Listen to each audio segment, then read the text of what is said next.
사람은 누구나 잘 살고 싶어 합니다. 우리 인생 어떻게 하면 잘 살 수 있을까요? 간단합니다. 하지 말아야 할 것 안 하고 해야 할 것 하면서 살면 잘 살 수 있어요. 건강하게 살고 싶으면 먹지 말아야 할 것 안 먹고 먹어야 할 것 먹으면 돼요. 좋은 인간관계 유지하고 싶으면 하지 말아야 할 말 안 하고 해야 할 말만 하면서 살면 돼요. 신앙생활도 똑같습니다. 신앙생활 잘하고 싶으면 신앙인으로서 하지 말아야 할 것 안 하고 해야 할 것 하면서 살면 됩니다. 지난주 말씀 기억하시나요? 하나님께서 우리를 지으실 때에 하나님의 형상 따라 지으셨대요. 여기에는 하나님의 꿈이 담겨 있습니다. 너를 통해 나를 드러내고 싶다. 자녀를 보면은요, 그 낳아준 부모의 모습이나 성품이 그대로 자녀에게서 드러나요. 우리 하나님이 그걸 기대하신 거예요. 우리를 만드시면서 너를 통해 내가 드러났으면 좋겠다. 그래서 그 꿈을 가지고 하나님의 형상으로 우리를 지으신 거예요. 그런데 우리가 타락하면서 이 하나님의 형상을 잃어버렸습니다. 우리 하나님의 꿈이 와장창 깨어져 버린 거예요. 더 이상 우리가 하나님을 드러낼 수 없는 존재가 되어버렸어요. 그런 우리를 하나님께서 구원해 주셨습니다. 그런데 우리를 구원할 때 어떻게 하셨대요? 하나님의 영을 우리 안에 넣어 주셨대요. 하나님이 우리와 하나 되어 주신 거예요. 그리고 하시는 말씀, 이제 너는 내 형상 정도가 아니라 나와 하나야. 구원받은 우리는 하나님과 하나 되었습니다. 그러니 우리는 더욱더 하나님을 나를 통해 드러내야 됩니다. 그러기 위해서 필요한 게 뭐예요? 지난주 말씀에서 우리 성령께서 바울을 통해 뭐라고 권면하셨어요? 예수를 닮아가라. 예수에게까지 자라가라. 아니, 그런데 그게 너무 어렵잖아요. 내가 어떻게 예수님께까지 자라가요? 어떻게 예수님을 닮아가요? 그런 우리에게 뭐라고 했어요? 하지 말아야 할 것과 해야 할 것. 하지 말아야 할 것, 너 옛사람처럼 살지 마. 해야 할 것, 너 새 사람을 입어야지. 그리고 이제 에베소서 오늘 본문으로 오면서 구체적으로 무엇을 하지 말아야 하고 무엇을 하면서 살아야 되는지를 오늘 본문이 말씀해 주시는 겁니다. 그래서 저는 이렇게 제목을 붙였습니다. 한 새 사람으로서의 생활 방식. 그게 세 가지를 오늘 전하고 있어요. 첫 번째, 우리 한 새 사람 된 우리의 생활 방식. 첫 번째, 우리는 어떻게 살아야 되느냐? 25절입니다. 시작. 그런즉 거짓을 버리고 각각 그 이웃과 더불어 참된 것을 말하라. 이는 우리가 서로 지체가 됨이라. 따라할게요. 참된 것을 말하라. 이게 한 새 사람의 첫 번째 생활 방식이래요. 자, 가장 먼저 언급하고 있는 게 뭐에 관한 거예요? 말에 관한 거예요? 말에 관한 거예요? 왜 말에 관한 것이 가장 먼저 언급되어 있을까요? 사람의 됨됨이를 가장 먼저 확실하게 보여주는 게 우리의 말 때문입니다. 그 사람이 하는 말을 들으면은요, 그 사람이 어떤 사람인가에 대해서 대충 알 수 있어요. 말하는 것만 들어도요, 야, 저 사람 성격이 굉장히 급하구나, 아니면 느긋하는구나. 말만 들어도 알 수 있어요. 야, 저 사람 생각이 너무 긍정적인데 너무 부정적이야. 말만 들어도 알 수 있어요. 저 사람 진짜 마음이 따뜻한 것 같아. 너무 차가운 것 같아. 말에서 다 묻어납니다. 한 세 사람의 됨됨이를 가장 잘 드러내는 게 우리의 말이라는 거예요. 그래서 성경이 한 세 사람의 생활 방식을 이야기하면서 가장 먼저 말에 관한 것을 언급하고 있는 겁니다. 그런데 어떻게 말하래요? 참된 말을 하래요. 참된 것을 말하래요. 참된 말이 뭐예요? 솔직한 말이에요. 권사님, 나 어제 머리 새로 했거든? 어때? 아우, 진짜 얼굴이 2배는 커 보인다. 나는 처음에 올 때 무슨 인형 탈 쓰고 오는 줄 알았어. 이게 솔직한 말이 참된 말이에요? 아니에요. 성경이 말하는 참된 말은 뭐냐면 진리의 말을 말합니다. 자, 스가랴 8장 16절 한번 볼게요. 시작. 너희가 행할 일은 이러하니라. 너희는 이웃과 더불어 진리를 말하래요. 이게 참된 말인 거예요. 진리가 뭐지요? 우리 예수님이 진리입니다.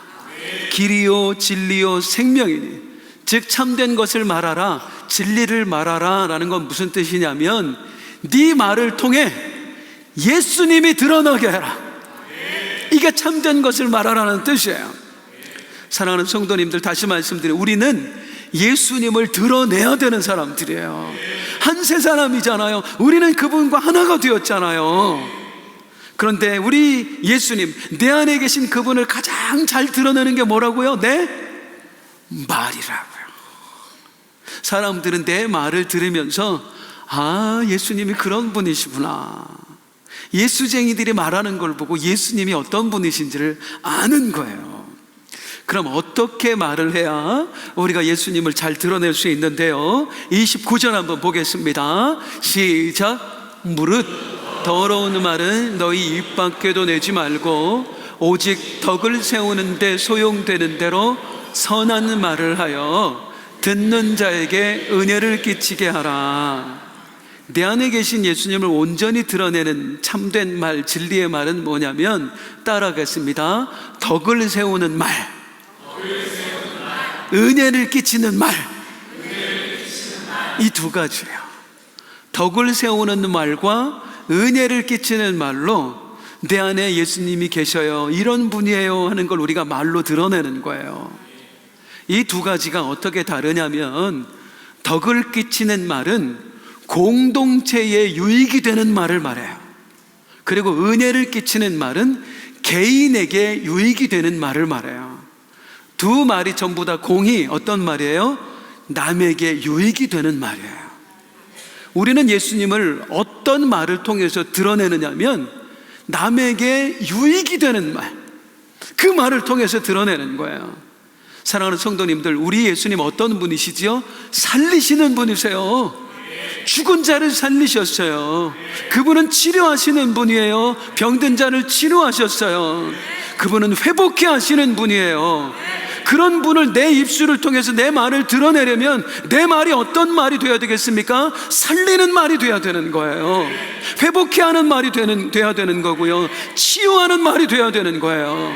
우리가 이런 말을 할 때 그 말이 공동체에 유익이 돼서 공동체를 살아나게 하고, 그 말이 개인에게 은혜가 되어서 개인을 회복케 하는 것입니다.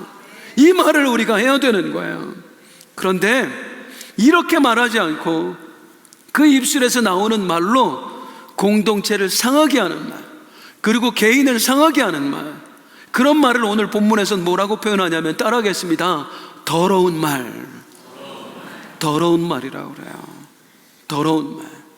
성도님들, 어떤 말을 듣잖아요, 이런 느낌이 들 때가 있습니다. 귀가 더러워진 느낌이 들 때가 있어요. 그 말을 통해서 내 귀가 더럽혀진 느낌이 들 때가 있어요. 어떤, 차마 입에 담지도 못할 막 쌍욕을 내뱉을 때, 나에게 했든 남에게 했든 그 말을 들으면 귀가 더럽혀진 것 같아요. 또 어떤 말을 들었을 때죠, 외설적인 아주 음란한 음담패설들을 들었을 때 내 귀가 더럽혀진 것 같아요. 또 어떤 말을 들었을 때 남을 향한 비방, 험담, 공격하는 말, 이런 말이 막 쏟아져. 그 사람이 어떤 사람이, 권사님 내가 말하는데 말이 귀가 더럽혀진 것 같아요. 요즘 이런 말들 하는 분들이 있어요. 안 본 눈 삽니다. 혹시 무슨 뜻인지 아십니까? 뭔가 굉장히 불쾌한 장면을 봤을 때, 보지 말아야 될 것을 봤을 때 내가 저걸 왜 봤을까? 안 본 눈 삽니다. 이렇게 말하고 싶네요. 오늘 안 들은 귀 삽니다. 너무 더러운 말을 들었을 때, 공동체를 상하게 하고 개인을 상하게 하는 말을 들었을 때 우리 귀가 더럽혀지는 느낌이 들어요. 그런데 우리가 정말 중요하게 알아야 될 건 뭐냐면, 사랑하는 성도님들, 내 안에 하나님 계신 줄 믿으시나요? 그분이 내 말을 다 듣고 있어요. 내가 온종일 내뱉는 말을 내 안에 계신 하나님이 한 톨도 빼놓지 않고 다 듣고 계신다고요. 그 욕설을 그분이 다 듣고 계신다고요. 그 음담패설을 다 듣고 계신다고요. 남을 비방하는 말을 다 듣고 계신다고요. 그분이 만약에 나한테 내 말을 듣고 안 들은 귀 사고 싶다 하면 어떻게 하겠습니까? 네 말 때문에 내 귀가 더럽혀졌다 하시면 어떻게 하겠습니까? 자식들이 싸울 때 부모가 보는 앞에서 이 자식된 놈들이 부모 앞에서 서로 쌍욕을 내뱉으면 부모 가슴 찢어집니다. 그거 폐륜이에요. 우리 하나님, 우리 아버지세요. 그 하나님 앞에서 우리가 더러운 말을 내뱉을 때 영적 폐륜이 되는 거예요. 사랑하는 성도님들, 이 입술 하나님이 주셨고 말하는 권세도 하나님이 주셨습니다. 하나님이 이 입술을 주실 때는 하나님을 드러내라고 주신 거예요. 네 말을 통해서 내가 어떤 존재인지, 나 여호와가 누구인지를 드러내라. 주여, 더러운 말이 아니라 선한 말 나오게 하여 주옵소서. 공동체에게 덕을 끼치는 말, 개인에게 은혜를 끼치는 말, 타인에게 유익이 되는 말, 이 입술에서 나오게 하여 주옵소서. 그게 한 세 사람의 첫 번째 생활 방식. 이제 두 번째 생활 방식을 보도록 하겠습니다. 26절입니다. 시작. 분을 내어도 죄를 짓지 말며 해가 지도록 분을 품지 말고. 따라할게요. 분을 품지 말라. 첫 번째 생활 방식이 말에 관한 것이라면, 이 두 번째는 우리의 감정에 관한 겁니다. 감정 역시 너무나 중요합니다. 우리가 어떤 감정을 품느냐에 따라서 내가 하나님을 온전히 드러낼 수도 있고요, 우리 하나님을 왜곡해서 드러낼 수도 있어요. 자, 특히 우리의 감정이 상해 있다, 너무 상해 있다, 이럴 때는 하나님이 온전히 드러나지 않습니다. 누군가 막 분을 참지 못해서 화를 내는 모습을 한번 보세요. 거기에 하나님이 계신 게 아니라 마치 다른 존재가 있는 것 같아요. 우리는 늘 세상에 살아갈 때에 내가 천국에서 온 사자임을 드러내야 되거든요. 그런데 막 분노하는 모습을 한번 보세요. 천국에서 온 사자가 아니라 마치 지옥에서 온 특공대 같아요. 우리는 하나님과 하나 된 사람, 하나님을 드러내야 되는 사람으로서 언제나 내 감정을 조절할 줄 알아야 됩니다. 그런데 그게 쉽지 않죠. 사실 우리의 감정이 상하는 이유는 무언가 내 뜻대로 안 되기 때문이기도 하지만, 대부분 감정이 상하는 원인은 타인 때문입니다. 누군가 나에게 상처를 줬을 때, 누군가 나에게 손해를 입혔을 때, 누군가 나에게 억울하게 했을 때, 그때 우리의 마음이 상해버려요. 그러니 얼마나 힘들어요. 그런 우리에게, 그래서 막 우리가 분노하잖아요. 그런데 그런 우리에게 오늘 본문은 뭐라고 말씀해요? 분을 품지 말라 해요. 이 분을 품지 말라라는 걸 원어로 보면 무슨 뜻이냐면, 원수 갚으려고 하지 마라, 원한의 마음을 품지 마라, 그런 뜻이에요. 막 사람이 분노해서 쏟아내는 말을 보면은요, 어떻게 저러나 싶어. 네가 나한테 그렇게 했어, 어디 두고 보자. 내가 네가 내 눈에서 눈물 나게 했어, 나는 너한테 아주 피눈물 나게 할 거야. 그러지 마라. 복수의 감정을 품지 마라. 너 주님과 하나니까.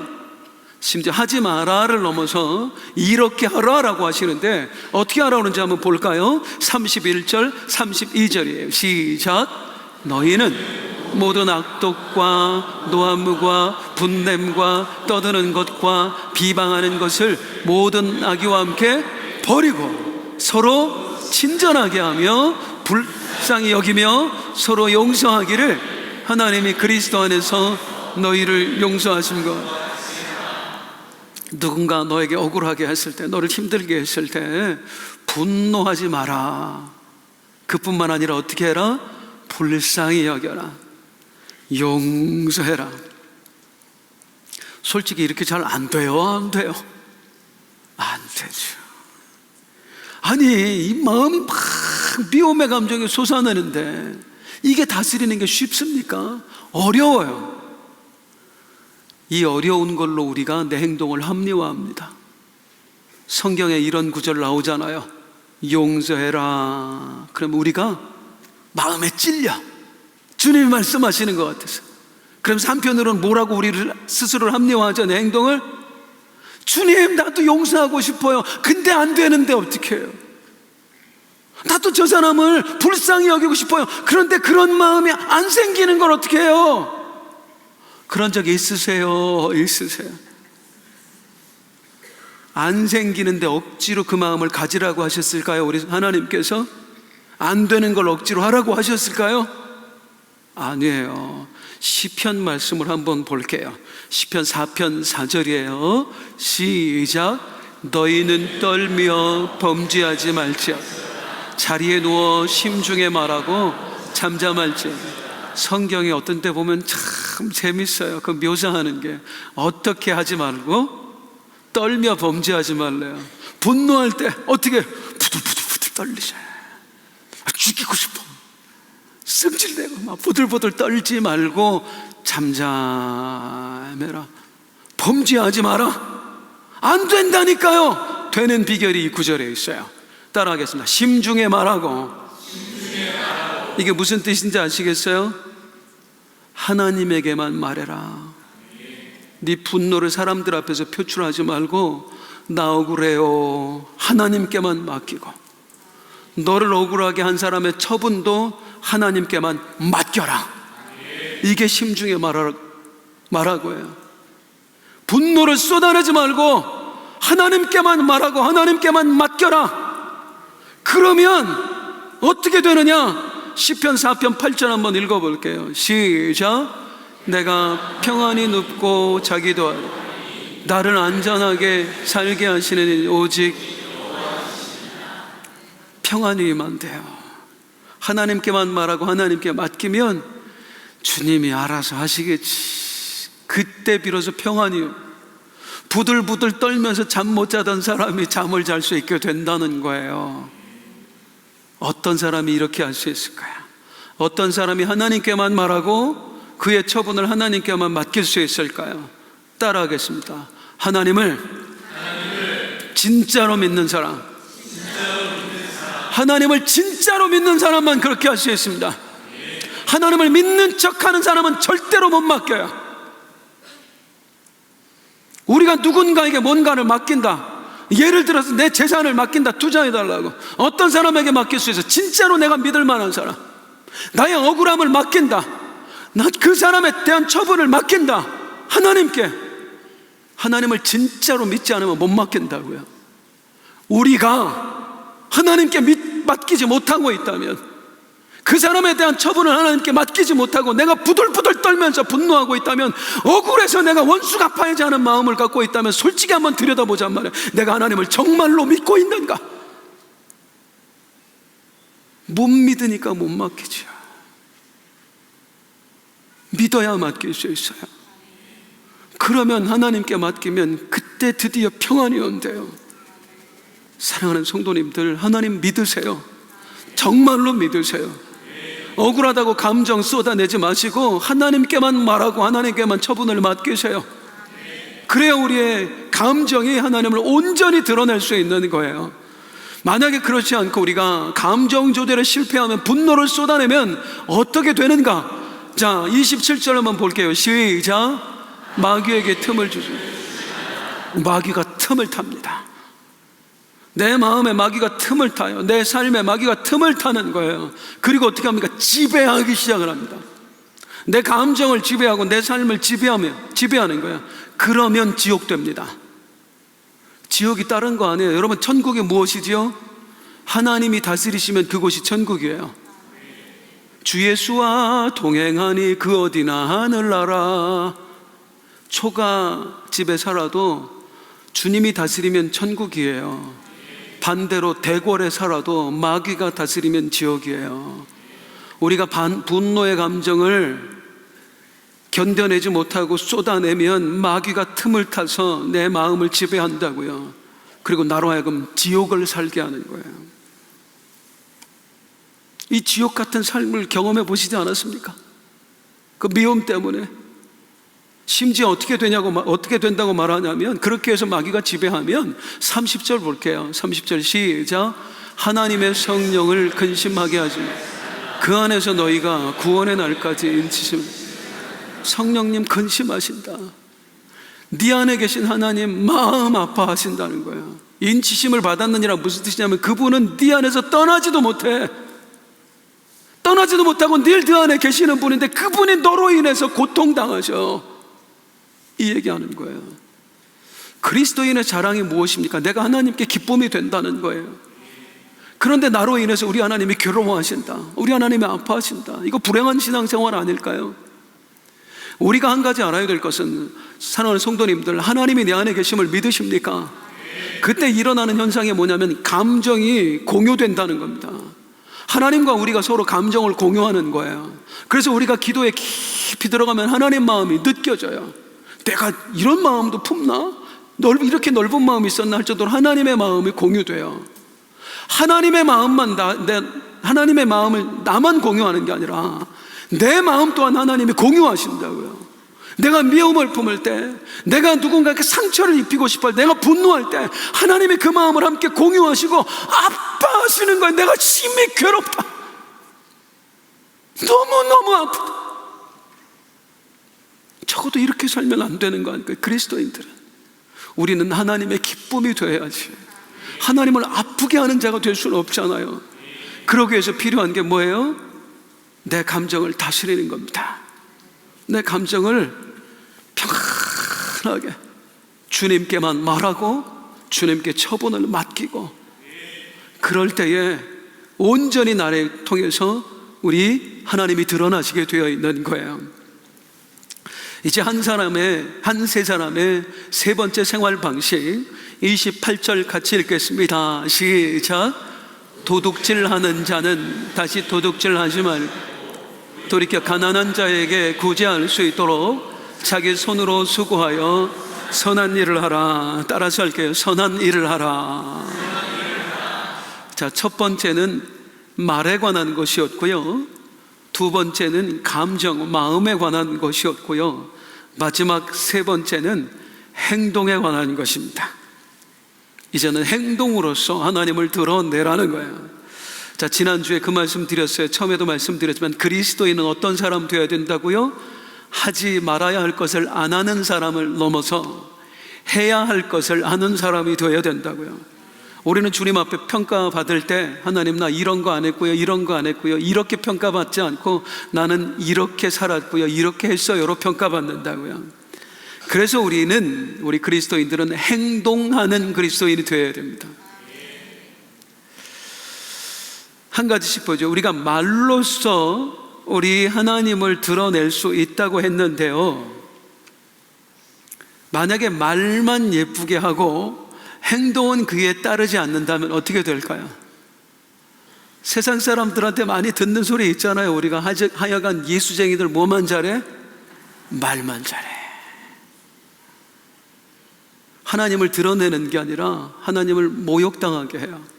어떤 분이 천국에 갔대요. 갔더니 막 이 반가운 사람들 만나는데 여기서 징그러운 게 돌아다니더래. 뭔가 봤더니 입이 둥둥 떠서 다니더래. 저게 뭐냐고 그랬더니 쟤는 입만 믿어서 입만 왔다고, 천국에. 이게 우스운 이야기지만 내 이야기가 될 수 있습니다. 입술만 그리스도인이어서는 안 돼요. 우린 온몸이 그리스도인 되어야 돼요. 다음으로 우리가 마음을 통해서, 우리 감정을 통해서 하나님을 드러낼 수 있다고 했는데요, 감정만 있고 전혀 행동이 뒤따르지 않으면 어떻게 될까요? 아무도 몰라요, 내가 어떤 마음을 품고 있는지. 자, 여기 아내분들 계시잖아요. 어떤 아내가 남편에게 얘기했대요. 여보, 당신 나 사랑해? 또 쓸데없는 소리 한다. 또 아니, 제발 표현 좀 해. 당신이 나 사랑하는지 알고 싶어. 야, 사랑을 꼭 표현으로 해야 되냐? 아니야? 표현을 안 하면 어떻게 알아요? 여기 남자분들한테 한번 묻겠습니다. 표현 지독하게 안 하시는 분들만 한번 대답해 주세요. 속으로만. 남들의 마음을 읽어낼 능력이 혹시 본인에게 있으신가요? 독심술 가지신 분 한번 손 한번 들어보세요. 어느 인간도 남의 마음을 읽을 수 있는 능력을 가지신 분은 없어요. 표현을 안 하면 모른다고요. 아내를 사랑하면 아내 사랑하는 걸 행동으로 표현해 주셔야죠. 우리 남자분들에게 간곡히 부탁드립니다. 아내님의 생일이 되면 조그마한 선물이라도 하세요. 네, 생일인지도 모르고 지나가면 머리 다 뽑아야 돼요. 그냥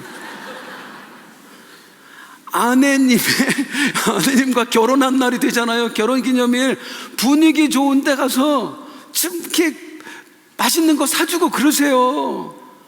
결혼식 날도 순댓국 드시러 가는 분 있다고 그러더라고. 저도 순댓국 엄청 좋아하는데 저는 결혼기념일 날은 안 갑니다. 이남수 장로님, 우자영 권사님 생신 때 선물 주세요. 결혼기념일 때 좋은 분위기 좋은 데 가서. 분위기는 아니구나.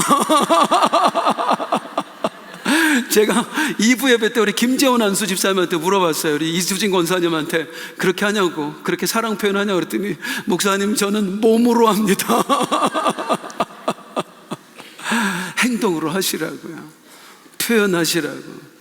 자, 사랑은 따라하겠습니다. 짐작하게 하는 게 아니라 짐작하게 하는 게 아니라 느끼게 하는 거다. 이 사람이 나를 사랑하겠지? 짐작하게 하면 실패한 거예요. 와, 정말 나를 사랑하는구나.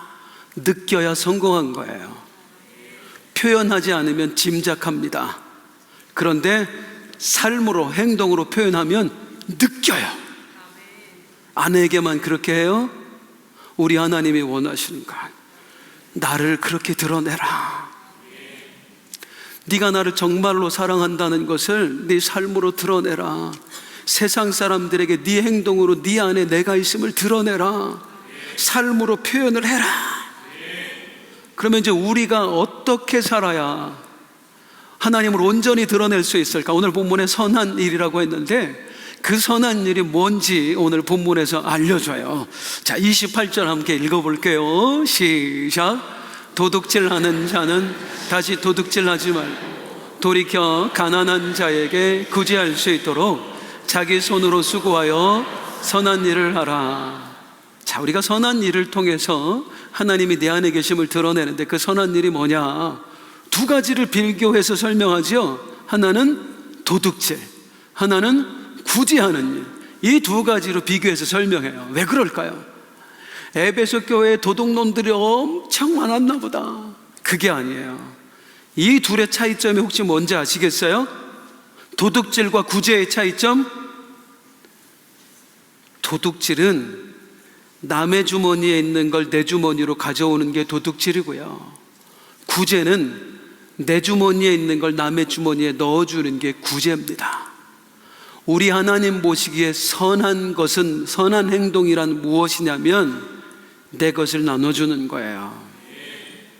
너는 남의 것을 취하는 자가 되지 말고 네 것을 남에게 나눠주는 자가 되라. 그때 너를 통해서 네 안에 내가 있음이 드러난다. 그런데 우리는 남의 걸 가로채려고 해요. 성도님들, 도둑질이라는 게요, 남의 물건에 이렇게 손대서 물리적으로 이렇게 내가 취하는 것만 도둑질이 아니에요. 남이 남에게 가야 될 이득을 내가 가로채면 그게 다 도둑질이에요. 그 사람이 칭찬받아야 될 일 중간에 끼어들어서 내가 칭찬받으면 도둑질하는 거예요. 그가 가져가야 될 명성 내가 가져오면 도둑질하는 거예요. 회사에서 있잖아요, 우리 부하 직원들, 그 사람이 아이디어 내고 그 사람이 실적을 냈는데 중간 관리자가 딱 가로채서 내 아이디어처럼 내 실적인 것처럼 올려서 가로채고 내가 승진한다, 이거 도둑질이라고요. 그리스도인 그렇게 살면 안 된다고 말씀하는 거예요. 그리스도인은 그렇게 살지 말고 나눠주는 자가 되라. 네 아이디어도 그 사람의 아이디어인 것처럼 해라. 네가 잘한 일도 다른 사람이 잘한 것처럼 해라. 그러면 나 손해보는 하나요? 당연히 손해보지요. 그런데 우리 주님이 함께 하시지 않습니까? 그분은 내 손해를 메꿔주실 수 있는 분이에요. 전능하신 하나님, 세상이 줄 수 없는 축복을 내려주실 분이에요. 그분을 진짜로 믿고 취하는 자 되지 말고 나눠주는 자가 되라. 이게 그리스도인이라 그것입니다. 그 마음으로 살아봐요. 그곳이 천국 되는 거죠. 회사에서도 사장님이 어떻게 해서든지 사원들 고열을 쥐어짜가지고 내가 더 이득을 취해야지, 그 마음이 아니라 어떻게 하면 내 사원들 더 잘 살 수 있을게, 형편이 닿는 대로 월급도 올려주고 그렇게 살아라. 사원된 사람은 어떻게 내가 편하게 일하고 농땡이 부리면서 월급만 받아갈까 하지 말고 우리 사장님에게 내가 이로운 사람 되어야지, 그 마음으로 받은 것 이상으로 일을 해줘라. 그럴 때 사장은 사원들에게, 사원들은 사장에게 줘야지, 베풀어야지. 이 마음으로 살 때 회사가 천국 되는 거 아니겠어요? 하나님 나라는 그렇게 이루어지는 거예요. 그냥 예수 믿는 사람만 많아진다고, 교회 다니는 사람 많아진다고 하나님 나라가 되는 게 아니라 하나님을 온전히 입술로, 마음으로, 삶으로 드러내는 사람들이 넘쳐날 때 거기가 하나님 나라 되는 것입니다. 우리는 취하는 자가 되지 말고 주는 자가 돼야 돼요. 우리 성도님들에게 간곡히 목사로서 부탁드리고 싶은 게 있어요. 그게 뭐냐면, 항상 교회가 이것 때문에 어려움이 생기는데요, 교회 공동체를 절대로 돈벌이 수단으로 생각하지 말라는 겁니다. 교회는 신앙생활 하러 오는 곳이지 돈 벌러 오는 곳 아니에요. 우리 성도는 빼앗는 자가 되지 말고 주는 자가 되어야 됩니다. 교회 다니면서 내 눈에 남의 주머니가 보이면 병든 겁니다. 성도의 눈에는 그 사람의 주머니에 뭐가 들었나가 보이는 게 아니라 그 사람의 형편에 뭐가 부족한가가 보여야 돼요. 그리고 내 주머니를 열 수 있어야 진짜 성도가 되는 거예요. 그런데 사람이 영혼으로 보이지 않고 돈으로 보인다, 이게 무슨 교회냔 말이에요. 어떻게 하면 내가 저 사람을 이용해서 내가 돈을 더 벌 수 있을까, 이게 무슨 교회냐고요. 베풀어야지, 도와줘야지, 이 마음 가지고 해야 돼요. 그래서 부탁드리고 싶은 것은 교인들 상대로 영업하지 마세요. 그는 영업의 대상이 아니라 내가 도와줘야 될 대상이고 내 사랑을 받아야 될 대상입니다. 투자 권유도 하지 마세요. 권사님, 집사님, 이거 한번 해봐요. 그런 거 하지 마세요. 그것 때문에 상처 입고 교회 떠나신 분들 지금까지 얼마나 많은지 몰라요. 간혹 이렇게 말씀하는 분들이 있더라고요. 내가 그냥 나 이익 보려고 투자를 권유한 게 아니라 그 사람 위해서 그런 거예요. 이거 정말 좋은 아이템이어서 그분에게 도움되라고 내가 투자 권유한 거예요. 그 마음 인정합니다. 그런데 그게 본심으로 되게 만드시고 싶으면은요, 그 사람이 내가 권유한 일을 했을 때 손해보잖아요. 다 갚아주세요. 그 사람의 손실을 보전해 주세요. 그게 진짜 돕는 거예요. 그런데 나는 돕는 마음으로 했는데 네가 잘못해서 잃어버린 거야. 이게 뭐가 돕는 거냐고. 교회를 그런 마음으로 다니면 되겠습니까? 교회는 돈 벌러 다니는 곳이 아니에요. 이득을 취하러 다니는 곳이 아니에요. 교회는 주려고 오는 곳이에요. 남을 돕기 위해서 오는 것이에요. 그 공동체가 건강하게 세워지는 거예요. 우리가 왜 그렇게 살아야 될까요? 내 안에 계신 분이 그런 분이시기 때문이에요. 내 안에 계신 주님이 주는 분이었어요. 내가 손해를 입더라도 무엇인가를 내주고 싶으신 분, 우리를 살리기 위해서 당신의 목숨까지 내어주신 분, 그분이 내 안에 있으면 나도 그렇게 살아야지. 내 이익을 위해서 가져오는 게 아니라 그 사람을 위해서 내 것을 주는 사람. 우리가 그렇게 살지 못하니까 교회는 넘쳐나고 교회는 넘쳐나는데 이 땅에 하나님 나라가 안 만들어지는 겁니다. 사랑하는 성도님들, 진짜 그리스도인 됩시다. 진짜 예수 믿는 사람 됩시다. 내 말, 예수를 드러내는 통로입니다. 사람을 세우는 말, 공동체를 세우는 말 하세요. 내 감정을 통해서 분노를 드러내지 말고 다스리세요. 주님께만 말하고 주님께 맡기세요. 내 행동 취하며 살면 안 됩니다. 나누며 살아야 됩니다. 그게 한 세 사람의 생활 방식입니다. 우리 일어나서 함께 찬송하겠습니다.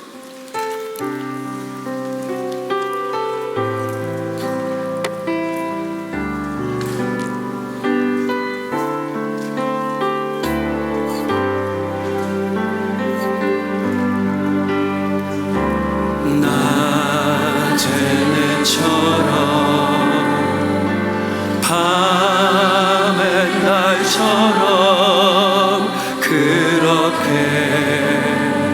살 순 없을까?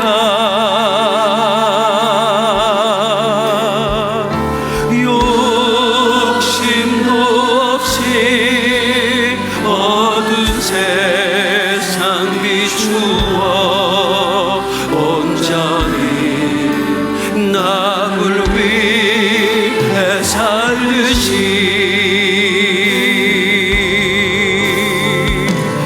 나의 일생에 꿈이 있다면 이 땅에 빛과 소금 되어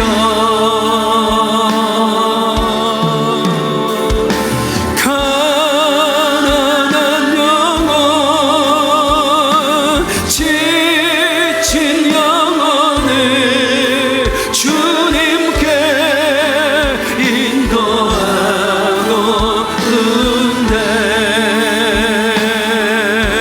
인도하고는데 나의 욕심이 나의 못난 자가 언제나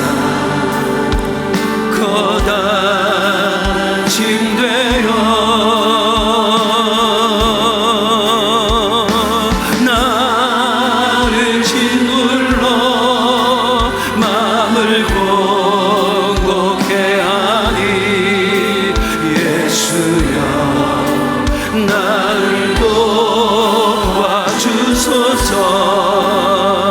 예수님처럼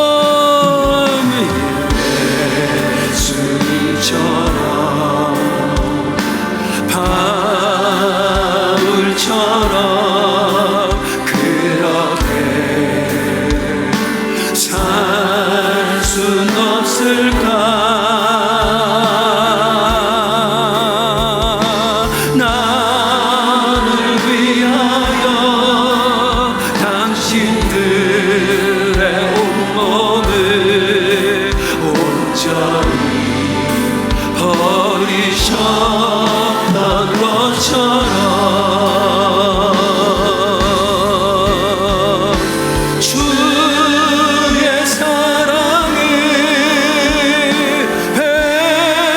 베푸는 사랑 값없이 그저 주는 사랑 그러나 나는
사랑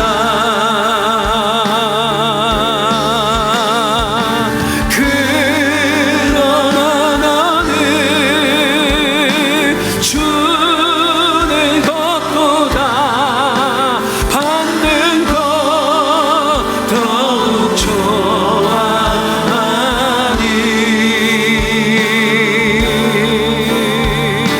나의 입술을